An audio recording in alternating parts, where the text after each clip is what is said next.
ஆபிரகாமின் சந்ததிக்கு வாக்குத்தத்தம் கொடுக்கப்பட்டுள்ளது.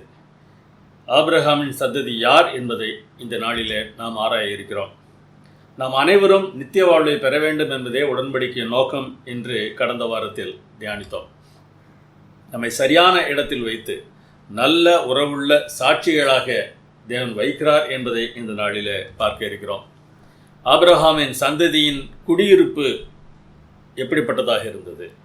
ஆபிரகாமின் சந்ததியான மீதமானோர் எப்படிப்பட்டவர்களாக இருந்தார்கள்? ஆபிரகாமின் சந்ததியில் பிரதேசத்தாரும் உள்ளார்கள் என்பதை இந்த வாரப்பாடம் நமக்கு தெளிவாக காட்டுகிறது. ஜெபம் பண்ணுவோம். சர்வலோகத்தையும் நேசித்து அவர்களுக்கான நன்மைகளை திட்டமிட்டு செயல்படுத்தி வருகிற எங்கள் நல்ல பிதாவே, இந்த நாளில் நீர் நடத்துகிற விதத்தை நாங்கள் புரிந்து கொள்ளத்தக்கதாக எங்கள் கண்களை திறந்தருளும். நாங்கள் எதற்காக படைக்கப்பட்டிருக்கிறோம் என்பதை புரிந்து கொண்டு அப்படிப்பட்ட நல்ல சாட்சியாக எங்களை சுற்றிலும் இருக்கிறவர்களுக்கு நாங்கள் வாழுவதற்கு எங்களுக்கு உதவி செய்ய வேண்டுமாய் எங்கள் அருமைநாத இயேசு நாமத்தில் வேண்டுகிறோம் பரமபிதாவே, ஆமென். ஒரு கணவனும் மனைவியும் எப்பொழுதும் சண்டை போட்டுக் கொள்வார்கள். எந்த கருத்தாக இருந்தாலும் அவர்களுக்குள்ளாக கருத்து வேற்றுமை இருக்கும். அதை குறித்து அவர்கள் வாக்குவாதம் பண்ணுவார்கள். அது நல்லதோ கெட்டதோ, கணவன் ஒன்று சொன்னார் என்றால் மனைவி வேறொன்றை சொல்வார். மனைவி ஒன்றை சொன்னால் கணவன் வேறொன்றை சொல்வார். ஒருவர் தன்னை பற்றி நல்ல ஒரு கருத்தை சொன்னால் அடுத்தவர் நான் உன்னை விட மேல் என்று பேசுவார். ஒரு நாள் இந்த மனைவி தன் கணவனிடத்தில், நேற்று இரவு நான் ஆண்டவரை என் சொப்பனத்தில் பார்த்தேன் என்று சொன்னார். கணவனுக்கு அதிர்ச்சியாக இருந்தது. இது என்ன ஆண்டவரை பார்த்தேன் என்று சொல்கிறாள் என்ற யோசனையோடு கூட மனைவியை பார்த்து, ஆண்டவர் உன்னிடத்தில் என்ன சொன்னார் என்று கேட்டார். உடனே அவள் சொன்னாள், மகளே எப்படி இருக்கிறாய் என்று ஆண்டவரிடத்தில் கேட்டார் என்று சொன்னார். இதை கேட்டவுடனே கணவனுக்கு தாங்க முடியவில்லை. நானும் தான் ஆண்டவரை பார்த்தேன் என்று சொன்னார். நீங்கள் ஆண்டவரை பார்த்தீர்களா? உங்களிடத்தில் ஆண்டவர் என்ன சொன்னார் என்று கேட்டவுடனே, மருமகனே எப்படி இருக்கிறாய் என்று கேட்டார் என்று சொன்னார். மனைவி மகள் என்றால் கணவன் மருமகன் தானே. இந்த கதை நான் சிறு வயதில் ஒரு பிரசங்கியார் சொல்லி கேட்ட கதை. இதுபோன்ற உறவின் அடிப்படையில் தேவன் நம்மிடத்தில் பழகுவதில்லை. உன்னுடைய உறவினர் எனக்கு சொந்தம், எனவே நீயும் எனக்கு சொந்தம் என்கிற உறவு முறையே தேவனோடு கூட நமக்கு இல்லை என்பதை நாம் எப்போதும் மனதில் வைத்திருக்க வேண்டும். சில சமயங்களில் சிலர் தன் கணவன் அல்லது தன் மனைவி இடத்துல, நீ பரலோகத்துக்கு போனால் உன் காலை பிடித்து கொண்டு நானும் வந்து விடுவேன் என்று சொல்வது உண்டு. அப்படியெல்லாம் யார் காலையும் பிடித்து கொண்டு யாரும் செல்ல முடியாது என்பதை நாம் மனதில் வைத்திருக்க வேண்டும். நமக்கு தேவனோடு தனிப்பட்ட முறையில் உறவு அவசியமாக இருக்கிறது. ஆபிரகாமின் சந்ததி என்பதும் கூட ஆபிரகாமின் சந்ததியில் மாம்ச பிரகாரமாக பிறந்தவர்களுக்கு உரியது அல்ல. ஆபிரகாம் எப்படிப்பட்ட தன்மை உடையவராக இருந்தாரோ அதுபோன்ற தன்மை உடையவர்களாக இருக்கிறவர்களுக்கே அந்த சந்ததி என்று உரிமை பாராட்டும் தன்மை இருக்கிறது என்பதை வேதாகமம் நமக்கு தெளிவாக காட்டுகிறது. ஆபிரகாமின் சந்ததிக்கு ஒரு வேலை இருக்கிறது. ஆபிரகாம் என்ன வேலையை செய்ய வேண்டும் என்று ஆண்டவர் எதிர்பார்த்தாரோ அந்த வேலையை செய்கிறவர்கள் தான் ஆபிரகாமின் சந்ததி. அந்த ஆபிரகாமின் சந்ததி எந்த இடத்தில் குடியிருந்தால் அந்த வேலையை நன்றாக செய்ய முடியுமோ அந்த இடத்தில் குடியிருக்க பண்ணுகிறார் என்று வேதாகமம் நமக்கு சொல்கிறது. ஆபிரகாமுக்கு ஆண்டவர் கொடுத்த வாக்குத்தத்தத்தை நாம் நினைவு கூர்ந்து பார்ப்போம். உன்னுடைய சந்ததியார் அந்நிய தேசத்திலே பரதேசிகளாக இருப்பார்கள். ஆனால் 4ஆம் தலைமுறையில் அவர்கள் இவ்விடத்திற்கு திரும்ப வருவார்கள். 4 தலைமுறை இந்த தேசத்தில் இருக்கிற மக்களை நான் இங்கிருந்து துரத்த முடியாது அல்லது அவர்களை அழிக்க முடியாது என்று சொல்கிறார். அதற்கு காரணம் அவர் சொல்கிறார், எமோரியருடைய அக்கிரமம் இன்னும் நிறைவாகவில்லை. எமோரியரில் இன்னும் என்னுடைய பிள்ளைகள் இருக்கிறார்கள் என்று ஆண்டவர் சொல்கிறார். ஒரு தேசத்திற்கோ அல்லது ஒரு ஊருக்கோ ஒரு அழிவு ஏற்படுகிறது என்றால் அவருடைய அக்கிரமம் நிறைவாகி இருக்கிறது என்று அர்த்தமாகிறது. நியாயம் இல்லாமல் தேவன் எந்த தேசத்தையும் அழிப்பது இல்லை, எந்த ஊரையும் அழிப்பது இல்லை. சில சமயங்களில் ஒரு தேசம், ஒரு ஊர் அழிக்கப்படும் போது தேவனுடைய பிள்ளைகளுக்கும் கஷ்டம் இருக்கிறது என்பது உண்மைதான். ஆனாலும் தேசம் அழிக்கப்படுவதற்கு காரணம் அவர்களுடைய அக்கிரமத்தின் நிறைவே என்பதை வேதாகமம் பல இடங்களில் சொல்லுகிறது, இங்கேயும் சொல்லியிருக்கிறது. எமோரியருடைய அக்கிரமம் நிறைவான பிறகு இந்த தேசத்தை உன்னுடைய சந்ததியார் வந்து சுதந்திரித்துக் கொள்வார்கள் என்று சொன்னார். எதற்காக இந்த இடத்தை ஆண்டவர் தெரிந்து கொண்டார்? ஈசாக்கிடத்தில் கூட ஆண்டவர் அதைத்தான் சொன்னார். கேரார் என்ற ஊரில் ஈசாக்கியுடன் பேசிய போது ஆண்டவர் சொன்னார், இந்த தேசத்திலே நீ குடியிரு, இந்த தேசத்தை உன் தகப்பனாகிய ஆபிரகாமுக்கு நான் சொன்னது போல உன் சந்ததிக்கு தருவேன், ஆபிரகாமிடம் சொன்ன ஆணையை நான் நிறைவேற்றுவேன் என்று சொன்னார். இதே வார்த்தைகளை இரண்டாவது முறை யாக்கோபு பெத்தேலுக்கு வந்தபோதும் சொன்னார். ஆபிரகாமுக்கும் ஈசாக்குக்கும் கொடுத்த தேசத்தை உனக்கு கொடுப்பேன், உனக்கு பின் உன் சந்ததிக்கும் இந்த தேசத்தை கொடுப்பேன் என்று வாக்குரைத்தார். இந்த வாக்குறுதிகள் எல்லாம் நிச்சயமாகவே நிறைவேறின என்பதில் எந்த சந்தேகமும் இல்லை. யோசேப்பு இறப்பதற்கு முன்னராக தன்னுடைய சகோதரர்களிடத்தில் இந்த வாக்குறுதியை நினைவூட்டுகிறார். ஆபிரகாமுக்கும் ஈசாக்குக்கும் யாக்கோபுக்கும் ஆணையிட்டு கொடுத்திருக்கிற தேசத்துக்கு நம்முடைய சந்ததியை அவர் போக பண்ணுவார் என்று யோசேப்பு தன்னுடைய குடும்பத்தாரோடு பேசுகிறார். எனவே ஒன்று நமக்கு தெரிகிறது, ஆபிரகாமுக்கும் அவன் சந்ததிக்கும் தேவன் ஒரு தேசத்தை வாக்கு பண்ணினார். அந்த தேசம் உருவான சம்பவத்தை தான் யாத்திராகமம் புத்தகத்திலே நாம் வாசிக்கிறோம். உங்கள் பிதாக்களுக்கு இட்ட ஆணையை காக்க வேண்டும் என்பதனால் கர்த்தர் அடிமைத்தன வீடாகிய எகிப்து நின்று உங்களை மீட்டு கொண்டார் என்று உபாகம் 7:8 மோசேயின் மூலமாக வேதாகமம் நமக்கு இந்த தேசத்தை பற்றிய வாக்குறுதியை நினைவூட்டுகிறது. உங்கள் மூதாதையருக்கு, உங்கள் பெற்றோருக்கு ஆண்டவர் கொடுத்த, ஆணையிட்டு கொடுத்த அந்த தேசத்தை நீங்கள் சுதந்திரித்துக் கொள்ளுங்கள் என்று மோசே அந்த தேசத்தை அவர்களுக்கு காண்பிக்கிறார். இந்த தேசத்தை யோசுவாவின் காலத்தில் இஸ்ரவேலுக்கு தேவன் கொடுத்தார்.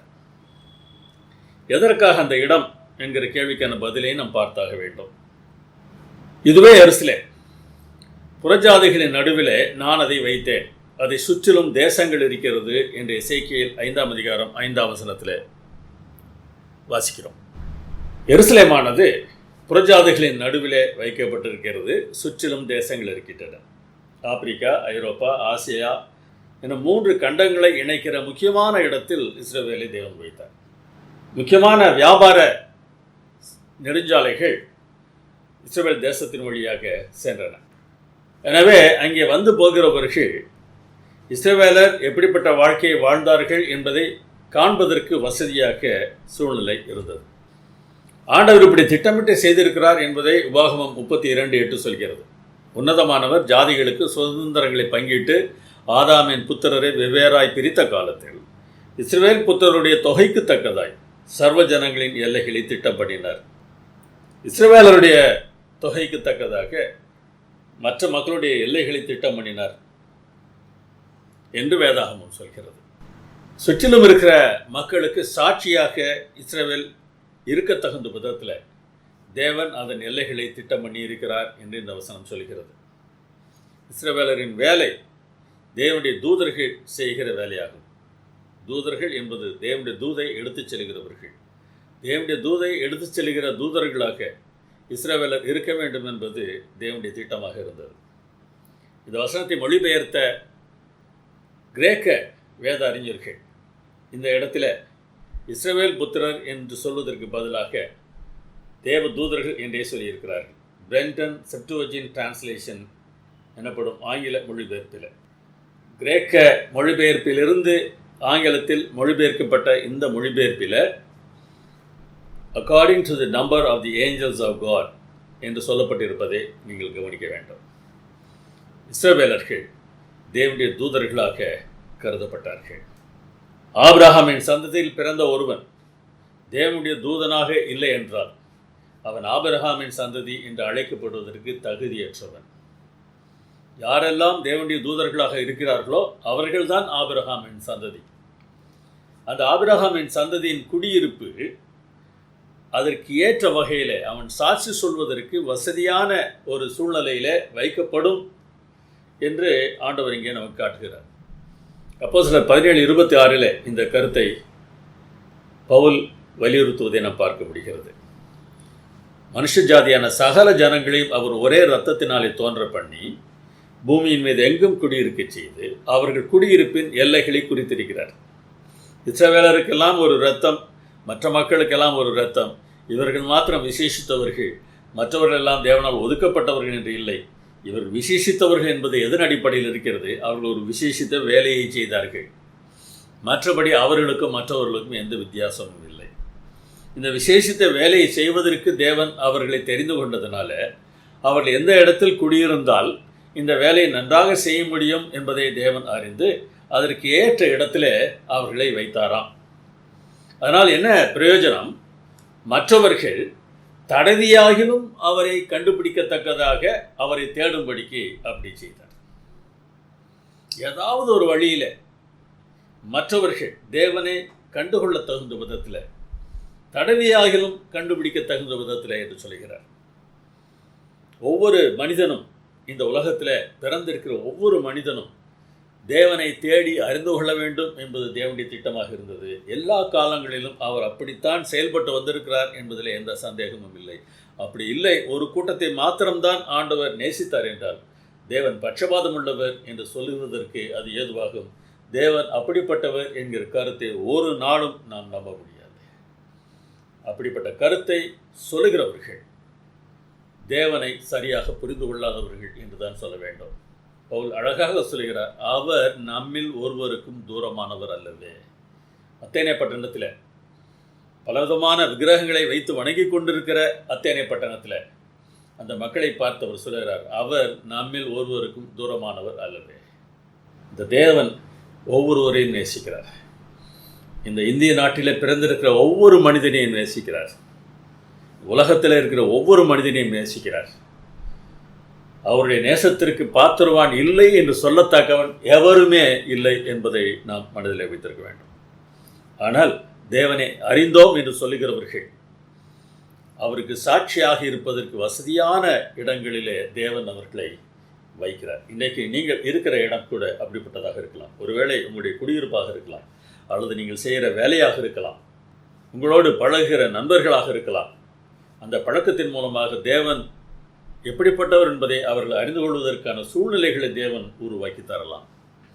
தேவனுக்கு நாம் சாட்சியாக இருப்பதற்கு எந்த இடம் வசதியான இடமோ அந்த இடத்துல தேவன் நம்மை வைக்கிறார். அந்த அளவிற்கு ஒவ்வொரு மனிதனையும் தேவன் நேசிக்கிறார். தேவன் நல்லவர். எல்லா காலங்களிலும் எல்லா சூழ்நிலைகளிலும் என்ன நேரிட்டாலும் தேவன் நல்லவர். நான் அதற்கு சாட்சி.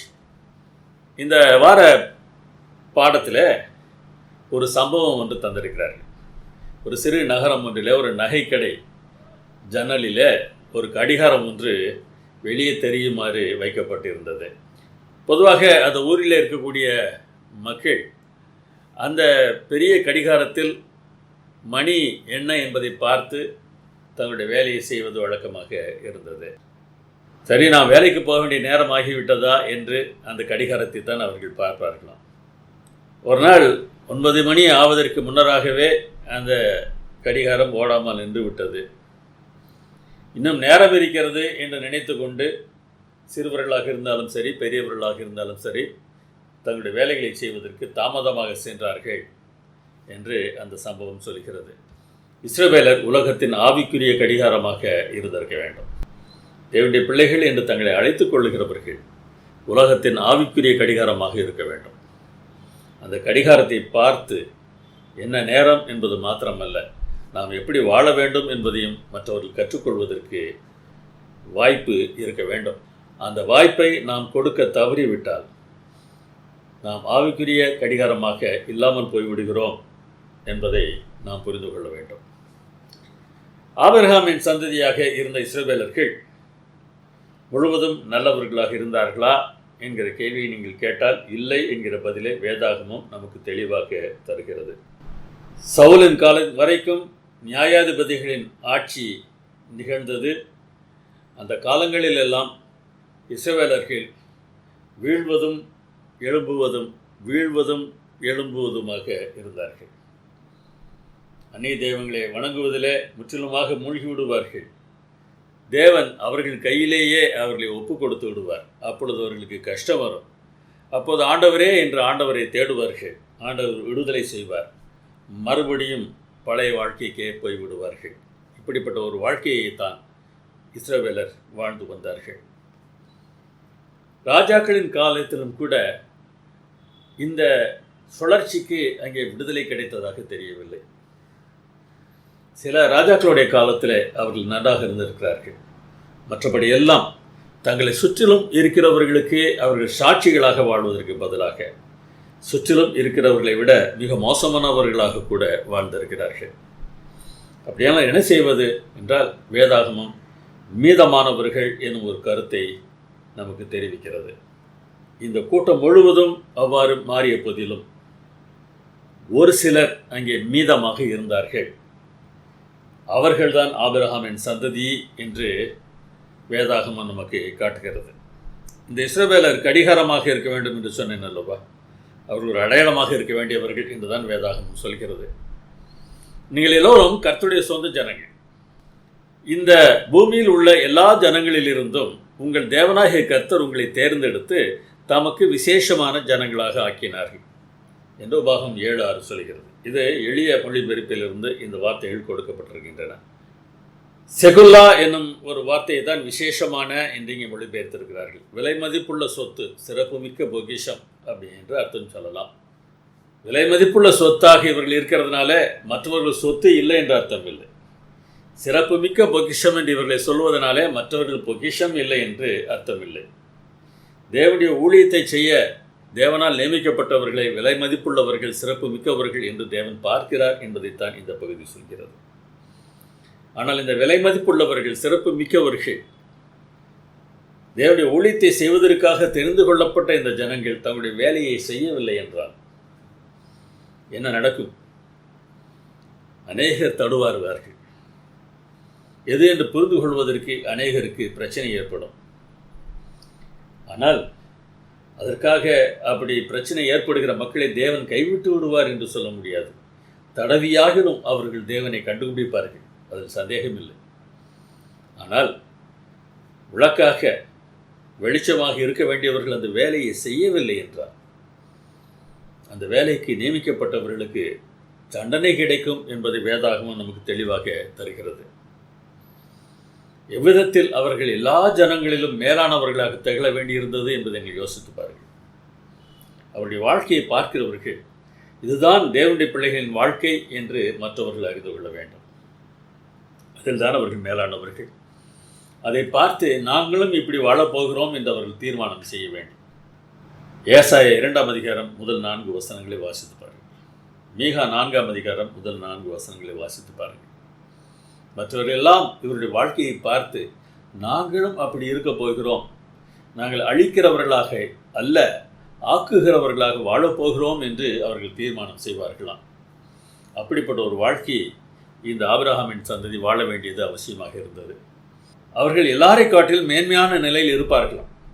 எப்போது உன் தேவனாகிய கர்த்தருடைய கட்டளைகளின்படி எல்லாம் செய்ய நீ கவனமாக இருந்தால் உன் தேவனாகிய கர்த்தர் பூமியில் உள்ள சகல ஜாதிகளில் உன்னை மேன்மையாக வைப்பார். எதற்கு? தேவனுடைய கட்டளைகள் தான் சிறந்தவைகள், அதன்படி நடப்பது தான் நல்லது என்பதை மற்றவர்கள் புரிந்து கொள்ள வேண்டும் என்பதற்காக தேவன் இந்த ஒரு வாய்ப்பை, வசதியை தேவனுடைய பிள்ளைகளுக்கு ஏற்படுத்தி கொடுக்கிறார். அவர்கள் வாழ்ந்திருக்க வேண்டும். அப்படி சத்தத்திற்கு செவி கொடுக்காமல் போனால் என்ன ஆகும்? சாபங்கள் எல்லாம் உனக்கு வந்து பலிக்கும். உபாகமம் 28ஆம் அதிகாரம் 1ஆம் வசனத்திலிருந்து கடைசி வரை நீங்கள் வாசித்து பார்த்தால் தேவனுடைய கட்டளைகளின்படி நடக்கும்போது நாம் எவ்வளவு மேன்மையாக இருப்போம், அதை ஒதுக்கும்போது எப்படிப்பட்ட சாபங்கள் நமக்கு வரும் என்பதை நாம் இங்கே பார்க்க முடிகிறது. 2 விதங்களிலும் இஸ்ரவேல் தேசம் ஒரு அடையாளமாக இந்த உலகத்தில் இருக்கிறது. கட்டளைகளின்படி நடப்பதனாலே மேன்மை, கட்டளைகளை ஒதுக்குவதனாலே சாபம் என்பது இந்த இஸ்ரவேல் தேசத்தின் மூலமாக மற்றவர்களுக்கு வெளிப்பட இருந்தது. உபாகம் 28:46 சொல்கிறார் பாருங்கள், உன்னிலும் உன் சந்ததியிலும் என்றைக்கும் அடையாளமாகவும் அற்புதமாகவும் இருக்கும். இந்த ஆசீர்வாதங்களும் சாபங்களும் அடையாளமாக அற்புதமாக இருப்பதற்காக கொடுக்கப்பட்டவை. இன்றைக்கு நாமும் கூட இந்த உலகத்தில் அடையாளங்களாகவும் அற்புதங்களாகவும் இருக்க வேண்டும். நாம் தேவனுடைய வார்த்தைக்கு கீழ்ப்படிவதனாலே நமக்கு வருகிற ஆசீர்வாதங்கள் மற்றவர்களுக்கு அடையாளங்களாக அற்புதங்களாக இருக்க வேண்டும். தேவனுடைய வார்த்தைகளை ஒதுக்குவதனாலே நமக்கு வருகிற சாபங்கள் நம்மை அடையாளமாகவும் அற்புதமாகவும் மாற்றுகின்றன.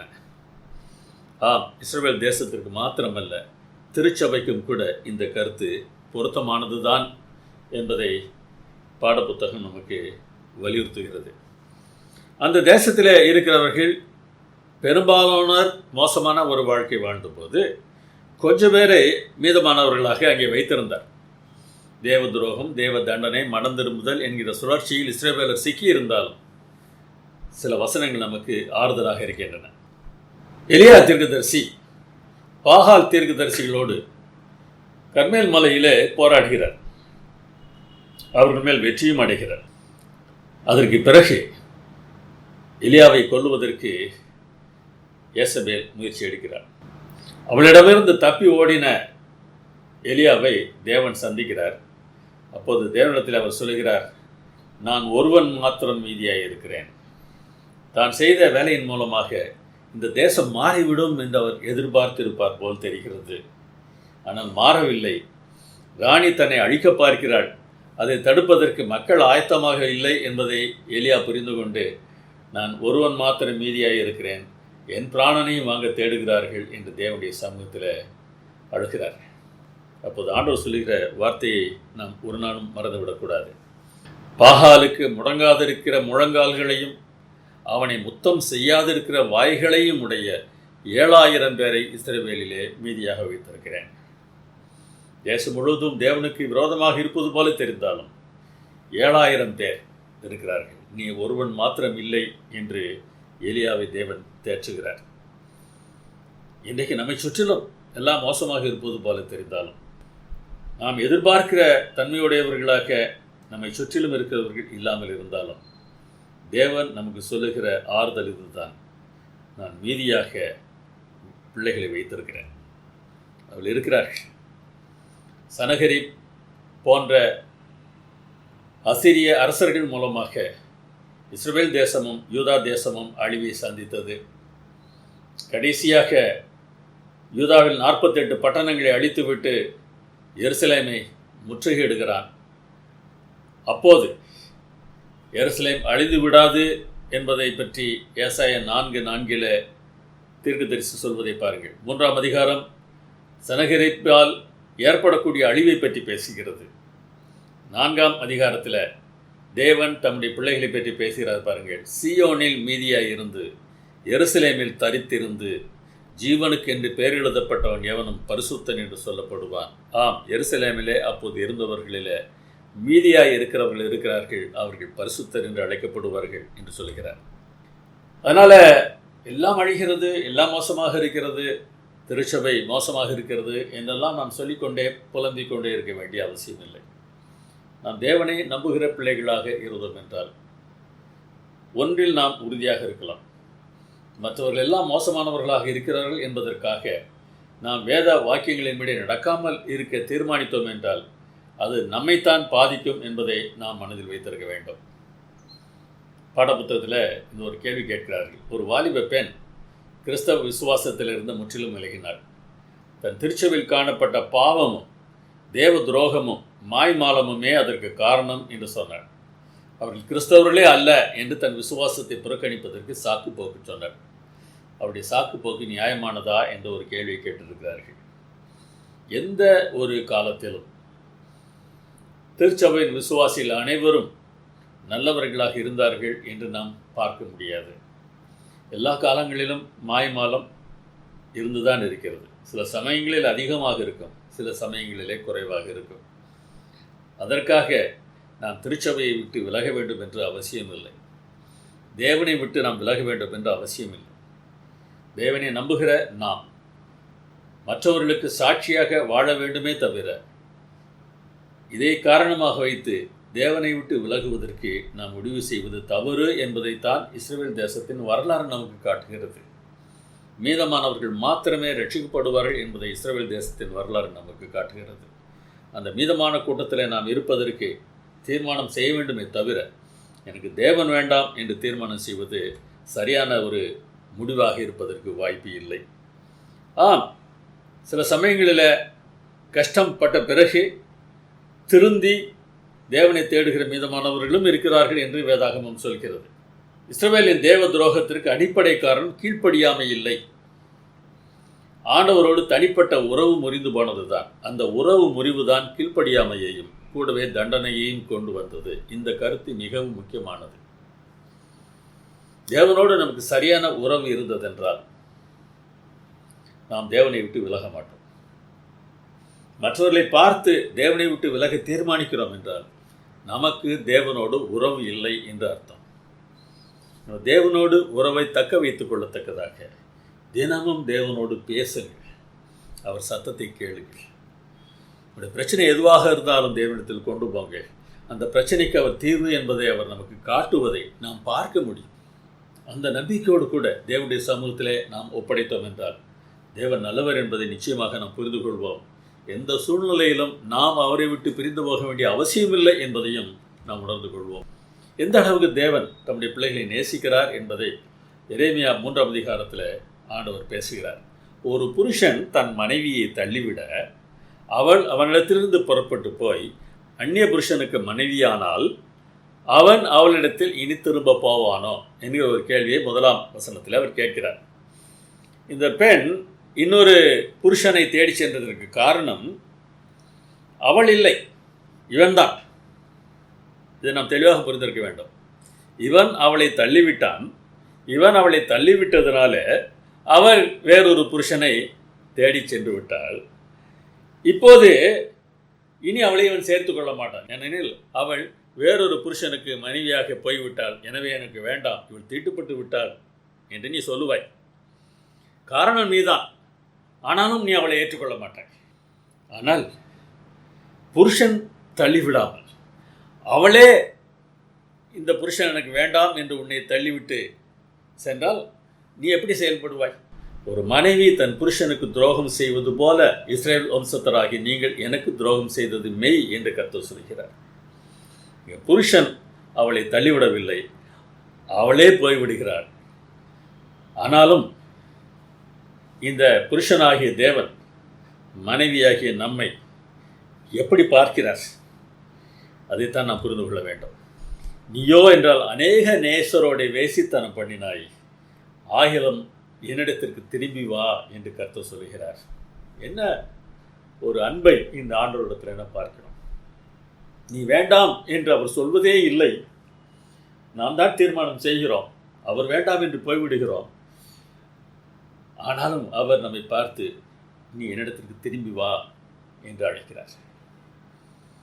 ஓசியாவின் வாழ்க்கையின் மூலமாக தேவன் இந்த கருத்தைத்தானே வலியுறுத்துகிறார். யோசியாவின் மனைவி தன் கணவனை விட்டுவிட்டு போய்விடுகிறாள். அவளுக்கு சாப்பாடு கொடுத்ததெல்லாம் அவர், நன்மை செய்தெல்லாம் அவர். ஆனால் ஏதோ பொம்மை வாங்கி கொடுத்தான் என்று சொல்லி வேறே நபர்கள் பின்னராக அவள் போய்விடுகிறாள். நாட்கள் செல்கின்றன. அவளை ஏலத்திற்கு கொண்டு வந்து விடுகிறார்கள். அவளை விற்கப் போகிறார்கள், அடிமையாக விற்கப் போகிறார்கள். அந்த சமயத்தில் சந்தை வழியாக ஓசியா செல்கிறார். தன்னுடைய மனைவியை அவர்கள் ஏலம் விட்டு கொண்டிருப்பதை பார்த்த அவர் 15 வெள்ளிக்காசும் 1.5 கலம் வார்கோதுமையும் கொடுத்து விலைக்கு வாங்குகிறார். 1 கலம் வார்கோதுமை 10 வெள்ளிக்காசு என்றார். 1.5 கலம் வார்கோதுமை 15 வெள்ளிக்காசு. 15 வெள்ளிக்காசு பணம், 15 வெள்ளிக்காசு தானியம் கொடுத்து அவளை வாங்குகிறார். 30 வெள்ளிக்காசு. ஏதாவது புரிகிறதா? இயேசு கிறிஸ்து 30 வெள்ளிக்காசுக்குத்தான் ஏதாஸ் காரியத்தை காட்டி கொடுத்தார். 30 வெள்ளிக்காசுக்கு தன்னை விற்று நம்மை காப்பாற்றுவதற்கு இது தேவன் தீர்மானித்தார். இது நாம் எந்த அளவுக்கு புரிந்து கொள்கிறோம்? எசேக்கியேலில் ஆண்டவர் புலம்புவதை பாருங்கள். என் நியாயங்களின்படி தான் நீங்கள் செய்யவில்லை. உங்களை சுற்றிலும் இருக்கிற பிரஜாதிகளுடைய நீதி நியாயங்களின்படியாவது நடந்திருக்கலாமே, அப்படி கூட நீங்கள் நடக்கவில்லை. அவர்களை விட மோசமாக போய்விட்டார்கள். தம் தம் பொல்லாத இருதய கடினத்தின்படி நடந்தார்கள். ஆதலால் இந்த உடன்படிக்கையின் வார்த்தைகள் எல்லாம் அவர்களுக்கு பலிக்க பண்ணுவேன் என்று சொல்கிறார். நான் வேண்டாம் என்று என்னை முழுவதுமாக நீங்கள் தள்ளிவிட்டீர்கள். நான் எவ்வளவுதான் அழைத்தாலும் என்னிடத்தில் வருவதற்கு நீங்கள் ஆயத்தமாக இல்லை. நான் ஒதுங்கிக் கொள்கிறேன். நீங்கள் தேடுகிற சாத்தான் எப்படிப்பட்டவன் என்பதை பார்த்து கொள்ளுங்கள் என்று விட்டு விடுவதற்கு ஆண்டவர் ஆயத்தமாக இருக்கிறார். தன் மாம்சத்திற்கு என்று விதைக்கிறவன் மாம்சத்தினாலே அழிவை அறுப்பான், ஆவிக்கென்று விதைக்கிறவன் ஆவியினாலே நித்திய ஜீவனை அறுப்பான் என்ற கலாத்திரியில் பவுல் குறிப்பிடுகிறார். லேவியராகமம் 26, 27 39 வரை நீங்கள் வாசித்து பார்த்தால், தேவன் வேண்டாம் என்று முற்றிலுமாக தேவனை ஒதுக்கிய பிறகு மற்ற ராஜாக்கள் அவர்களை சிறைப்பிடித்து சென்று விடுவார்கள் என்று சொல்கிறார். அப்போது சரி, நீங்கள் செய்த பாவத்துக்கு நீங்கள் அனுபவிக்கிறீர்கள், செத்துப்போங்கள் என்று ஆண்டவர் விடுவதற்கு ஆயத்தமாக இல்லை என்பதை அடுத்த வசனங்கள் நமக்கு காட்டுகின்றன. அங்கே சென்ற பிறகு கூட நாங்கள் தவறு செய்துவிட்டோம் என்று அறிக்கையிட்டு இந்த தண்டனையெல்லாம் எங்களுக்கு நியாயம்தான் என்று ஒத்துக்கொண்டார். சில சமயங்களில் நமக்கு வந்த தண்டனை நியாயம் என்று ஒத்துக்கொள்வதற்கு நாம் மறுக்கிறோம். வந்த தண்டனையை நியாயம் என்று ஒத்துக்கொண்டார். தேவன் என்ன செய்வாராம்? யாக்கோபோடே பண்ணினேன் உடன்படிக்கை, ஈசாக்கோடே பண்ணினேன் உடன்படிக்கை, ஆபிரகாமோடே பண்ணின என் உடன்படிக்கை நினைப்பேன், உடன்படிக்கையை நான் மறக்கவே மாட்டேன் என்று சொல்கிறார். நீதான் வேண்டாம் என்று தள்ளிவிட்டு போகிறாய், பரவாயில்லை, நீ மறுபடியும் நினைத்து நான் தவறு செய்து விட்டேன் என்று நீ சொல்வாய் என்றால் இந்த உடன்படிக்கையின்படியாக நான் உன்னை காப்பாற்றுவேன், தேசத்தை நினைப்பேன் என்று சொல்கிறார். லேவியராகமம் 26 அதிகாரம் 40 முதல் 42 வரை உள்ள வசனங்களை வாசித்து பாருங்கள். நான் அவர்களோடு பண்ணின என் உடன்படிக்கையை அபத்தமாக்கத்தக்கதாக நான் அவர்களை கைவிடவும் வெறுக்கவும் மாட்டேன். நான் அவர்கள் தேவனாகிய கர்த்தர். நான் அவர்களை வெறுக்கவே மாட்டேன், நான் அவர்களை கைவிடவே மாட்டேன். மோசமான நிலைக்கு அவர்கள் சென்றார்கள் என்றால் நான் வேண்டாம் என்று அவர்கள் ஒதுக்கி சென்று விட்டார்கள், அதன் விளைவு அவர்கள் அனுபவிக்கிறார்களே என்று நான் அவர்களை ஒதுக்கவில்லை என்று சொல்கிறார். அவர்களுடைய முன்னோர்களோட நான் பண்ணின உடன்படிக்கையை அவர்கள் நிமித்தம் நினைவு கூறுவேன். நான் கர்த்தர். கர்த்தர் என்று சொல்லும்போது இருக்கிறவராக இருக்கிறேன் என்று சொல்லுகிறார் என்பதை மனதில் வைத்திருங்கள். அவர் மாறாதவர், எப்போதும் ஒரே தன்மையுடையவராக அவர் இருக்கிறார். உன் நடுவில் சிறுமையும் எளிமையுமான ஜனத்தை மீதியாக வைப்பேன், அவர்கள் கர்த்தருடைய நாமத்தின் மேல் நம்பிக்கையாக இருப்பார்கள். ஆம், எல்லா காலங்களிலும் மீதமான ஒரு கூட்டம் அங்கே இருக்கிறது. அவர்கள் கர்த்தருடைய நாமத்தின் மேல் நம்பிக்கையுடன் இருப்பார்கள். கர்த்தருடைய நாமம் என்பது அவருடைய குணத்தை சுட்டி காட்டுகிறது. அவருடைய குணம் எப்படி என்பதை அவர்கள் உணர்ந்து அவரை சார்ந்து இருப்பார்கள். நொண்டியானவளை மீதியான ஜனமாகவும் தூரமாய் தள்ளுண்டு போனவளை பலத்த ஜாதியாகவும் வைப்பேன். ஒருவேளை இன்றைக்கு நொண்டி போல நீங்கள் இருக்கலாம், தள்ளுண்டு போனவர்கள் போல இருக்கலாம், ஆனால் உங்களை பலத்த ஜாதியாக மாற்றுவேன் என்று ஆண்டவர் சொல்கிறார். எப்படி ஜனமே, எப்படி இருக்கிறாய் என்பதை யோசித்துப்பார். இன்றைக்கு நொண்டி கொண்டு இருக்கிறாயா? தள்ளுண்டு போனவளை போல இருக்கிறாயா? தேவன் உன்னை பலத்த ஜாதியாக மாற்ற விரும்புகிறார். பலத்தவர்களாக நீங்கள் இருக்கிற இடத்துல ஒரு பெரிய சாட்சியாக உங்களை வைக்க வேண்டும் என்று ஆண்டவர் ஆசைப்படுகிறார். அவர்கள் பேரில் கர்த்தர் சியோன் பர்வதத்தில் இது முதல் என்றென்றைக்கும் ராஜாவாக இருப்பார் என்று சொல்கிறார். ஆம், அந்த நம்பிக்கை நமக்கு இருக்கும் என்றால் வெளிப்படுத்தல் 14 அதிகாரத்தில் அந்த 144,000 பேர் சியோன் பர்வதத்தில் இயேசுவோடு கூட நிற்பதாக காணப்படுகிறார்களே, அந்த பாக்கியத்தை பெற்றவர்களாக நாம் இன்றைக்கு வாழ முடியும். இஸ்ரவேலில் மீதியானவர்கள் அநியாயம் செய்வதில்லை, அவர் பொய் பேசுவதும் இல்லை, வஞ்சக நாவு அவர்கள் வாயில் கண்டுபிடிக்கப்படுவதும் இல்லை என்று செப்பனியா 3 அதிகாரம் 13 வசனம் சொல்கிறது. இந்த கருத்தை நீங்கள் அப்படியே வெளிப்படுத்தல் 14 அதிகாரத்தில் பார்க்கலாம். இன்றைக்கு இந்த உலகத்தில் மீதமானவர்களாக இந்த ஊழியத்தை செய்ய வேண்டியவர்கள் நாம் எப்படி இருக்கிறோம் என்பதை யோசித்து பாருங்கள். முத்தூரை உலகத்திற்கு அறிவிக்கிறவர்கள் இப்படிப்பட்ட தன்மையுடையவர்களாக இருக்க வேண்டும். அப்படி ஒருவேளை நான் இல்லை என்றால் இந்த நாளிலே ஆண்டுடைய சமூகத்தில் ஒப்படைத்த ஆண்டவரே என்னை மாற்றும், இப்படிப்பட்ட தன்மையுடையவனாக என்னை மாற்றும், இப்படிப்பட்ட தன்மையுடையவளாக என்னை மாற்றும் ஆண்டவரே என்ற ஆண்டுடைய சமூகத்தில் நாம் அழுது கெஞ்சலாம் அல்லவா? அநியாயம் செய்யாதவர்களாக, வஞ்சகம் பேசாதவர்களாக, தேவனுடைய அன்பை எல்லா வகையிலும் மக்களுக்கு வெளிப்படுத்துகிறவர்களாக நாம் இருக்கலாம் அல்லவா? ஆம், தேவன் நம்மிடத்தில் அதை எதிர்பார்க்கிறார். இஸ்ரவேல் தேசத்திடத்திலே அதை எதிர்பார்த்தார். அப்படி இல்லாத போது மீதமான பேர் அங்கே இருந்தார்கள். கடைசியில் இந்த ஊழியத்தை செய்ய வேண்டியவர்கள் ஊழியத்தை செய்த காலத்திலும் கூட சரியான நோக்கத்திற்காக செய்யாததுனால இந்த ஊழியத்தை அவர்கள் கையில் இருந்து மற்றவர்களுக்கும் கொடுத்தார். ஒன்றை நாம் மனதில் வைத்திருக்க வேண்டும். ஆபிரகாமின் சந்ததி என்று அழைக்கப்படக்கூடிய ஜனங்கள் இஸ்ரவேல் தேசத்தில் மாத்திரமல்ல, வேறு இடத்திலும் இருந்திருக்கிறார்கள் என்பதை நமக்கு வேதாகமம் தெளிவாக சொல்கிறது. முற்காலத்தில் மற்றவர்கள் முழுவதும் கெட்டவர்களாக இல்லை என்பதை பவுல் ரோமருக்கு எழுதும்போது குறிப்பிடுகிறார். உலகத்தில் பிறந்த ஒவ்வொரு மனிதனுக்கும் தேவனை பற்றிய அறிவை தேவன் வெளிப்படுத்தி இருக்கிறார் என்று ரோமர் 1:19 சொல்கிறது. தேவனே அதை அவர்களுக்கு வெளிப்படுத்தி இருக்கிறார். இஸ்ரவேலர் சொல்ல தவறிய பதிலும் ஆபிரகாமின் சந்ததி என்று தங்களை அழைத்து கொண்டவர்கள் அந்த ஊழியத்தை செய்ய தவறிய போதிலும் தேவனே அதை அவர்களுக்கு வெளிப்படுத்தியிருக்கிறார். ஆனால் அவர்களிலும் பெரும்பாலானோர் தேவனை அறிந்தும் அவரை தேவன் என்று மகிமைப்படுத்தாமல் தங்கள் சிந்தனைகளினாலே வீணரானார்கள். ரோமர் 1:21. எல்லோரும் அப்படி இருந்தார்களா என்றால் இல்லை. 2ஆம் அதிகாரம் 14ஆம் வசனத்தில் சொல்கிறார், நியாயப்பிரமாணம் இல்லாத புறஜாதிகள் சுபாவமாய் நியாயப்பிரமாணத்தின்படி செய்கிற போது நியாயப்பிரமாணம் இல்லாத அவர்கள் தங்களுக்கு தாங்களே நியாயப்பிரமாணமாய் இருக்கிறார்கள். நியாயப்பிரமாணத்திற்கு ஏற்ற கிரியை தங்கள் இருதயங்களில் எழுதியிருக்கிறது என்று காண்பிக்கிறார்கள் என்று ரோமர் 2:14-15 வசனங்களிலே வாசிக்கிறோம். தேவன் தம்மை அவர்களுக்கும் வெளிப்படுத்தினார். தேவனை அறிந்தும் அவரை பலர் ஒதுக்கினார்கள், பலர் ஒதுக்கவில்லை. அவர்கள் தங்களுக்கு தாங்களே நியாயப்பிரமாணமாக இருந்தார்கள். நியாயப்பிரமாணம் தங்களுடைய இருதயத்திலே எழுதியிருக்கிறது என்பதை அவர்கள் காண்பித்தார்கள் என்று வேதாகமம் சொல்கிறது. மற்றவர்களும் தேவனை அறிந்தவர்களாக இருந்திருக்கிறார்கள். இதை நாம் உணர்ந்திருந்தால்தான் நம்மை பற்றி பெருமையாக யோசிக்காமல் நாம் செய்ய வேண்டிய வேலையை நாம் செய்கிறோமா என்கிற கேள்வியை மாத்திரம் எழுப்பி பார்ப்போம். உலகமெங்கும் ஆபிரகாமின் சந்ததி இருக்கும் என்று வேதாகமம் சொல்கிறது.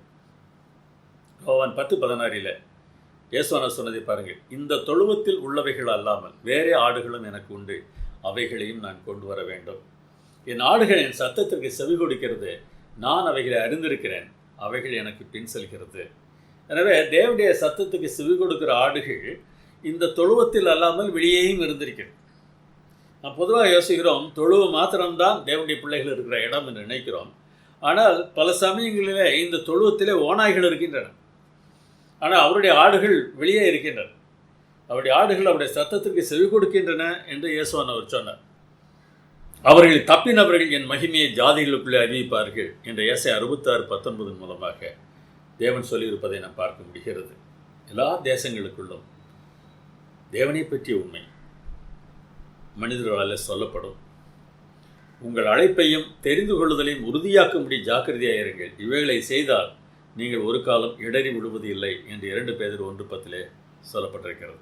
எவைகளை செய்தால் சகோதர சிநேகம், அன்பு என்று முடிக்கிறார் அந்த படியில்.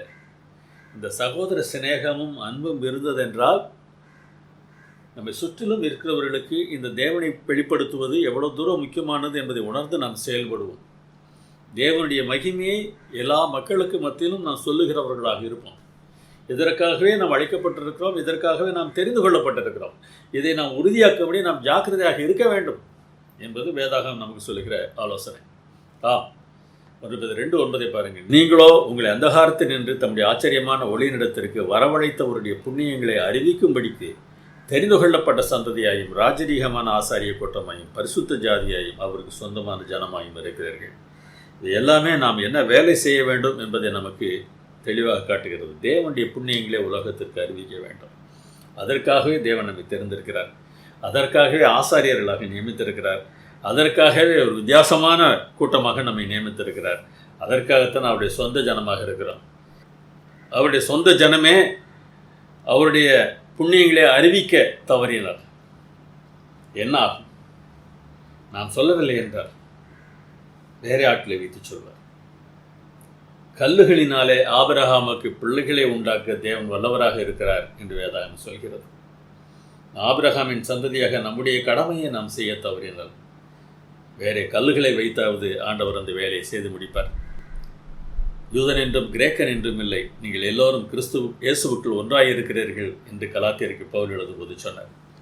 நாம் எந்த தேசத்தில் பிறந்தவர்கள் என்பது அல்ல, எந்த இனத்தில் பிறந்தவர்கள் என்பது அல்ல, நாம் கிறிஸ்துவுடையவர்களா என்பது தான் முக்கியம். அப்படி இருந்தால் நாம் ஆபிரகாமின் சந்ததி, நாம் வாக்குத்தத்தத்தின்படி சுதந்திரம். இந்த பாக்கியத்தை எல்லா தேசங்களிலும் இருக்கிறவர்களுக்கு ஆண்டவர் கொடுத்திருக்கிறார். நாம் ஆபிரகாமின் சந்ததி என்பதை நாம் புரிந்திருக்கிறோமா? உலகெங்கும் ஆபிரகாமின் சந்ததி வாழ்கிற இந்த காலத்தில் ஆபிரகாம் எப்படிப்பட்ட வேலை செய்தாரோ அப்படிப்பட்ட வேலையை செய்கிறவர்களாக நாம் இப்போது இருந்தோம் என்றால் ஒரு நாள் வரப்போகிறது, அப்போது உலகம் முழுவதும் ஆபிரகாமின் சந்ததி தான் இருக்கும், மற்றவர்கள் அனைவரும் அழித்து போடப்படுவார்கள் என்று வேதாகம் சொல்கிறது. உன்னதமானவருடைய பரிசுத்தவான்கள் ராஜரீகத்தை பெற்று என்றென்றைக்கும் உள்ள சதா காலங்களிலும் ராஜ்யத்தை சுதந்திரித்துக் கொள்வார்கள். கானான் தேசத்தை ஆபிரகாமின் சந்ததி சுதந்திரிக்கும் என்று ஆண்டவர் சொன்னார். அது ஊழியத்திற்காக. ஆனால் ஊழியம் முடிந்து தேவனுடைய பிள்ளைகளுக்கு வெற்றி கிடைக்கும் போது இந்த பூமி முழுவதிலும் ஆபிரகாமின் சந்ததியைச் சேர்ந்தவர்கள் தான் குடியிருக்கப் போகிறார்கள். வானத்தின் கீழ் எங்கும் உள்ள ராஜ்யங்களின் ராஜரீகமும் ஆளுகையும் மகத்துவமும் உன்னதமானவருடைய பரிசுத்தவான்களாகிய ஜனங்களுக்கு கொடுக்கப்படும் என்று தானியேல் 7:27 பார்க்கிறோம். உலகத்தை சுதந்திரிக்கப் போவது யார்? தனிப்பட்ட முறையில் தேவனுக்கு தங்களை ஒப்படைப்பவர்கள் தான். உலகத்தை சுதந்திரிப்பான் என்கிற வாக்குத்தத்தம் ஆபிரகாமுக்காவது அவன் சந்ததிக்காவது நியாயப்பிரமாணத்தினால் கிடையாமல் விசுவாசத்தினால் வருகிற நீதியினால் கிடைத்தது என்று ரோமருக்கு எழுதுவது பவுல் குறிப்பிடுகிறார். உலகம் முழுவதும் தேவனுடைய பிள்ளைகளுக்கு சொந்தமாக போகிறது. அது தேவனை விசுவாசிக்கிறதுனால் வருகிற நீதியினால் நமக்கு கிடைக்கப் போகிறது. தேவன் நல்லவர் என்பதை நாம் நம்புவதனால் அந்த வாய்ப்பு கிடைக்கப் போகிறது. இன்றைக்கு உங்கள் என்ன கஷ்டங்கள் வந்தாலும் அந்த கஷ்டங்கள் தேவன் உங்களுக்கு அனுமதித்திருக்கலாம். பாவத்தினால்தான் உங்களுக்கு கஷ்டங்கள் வர வேண்டும் என்ற அவசியம் இல்லை. நீங்கள் நல்லவர்களாக நடக்கும்போது கூட கஷ்டங்கள் வரலாம். வேதாகமத்தில் நீதிமானுடைய வாழ்க்கையை நாம் பார்க்கும்போது அதை தெளிவாக புரிந்து கொள்ள முடிகிறது. ஆனால் தேவன் அந்த சமயங்களிலே நம்மோடு கூட இருந்து நம்மை நடத்தி வருவதை நம்ம பார்க்க முடியும்.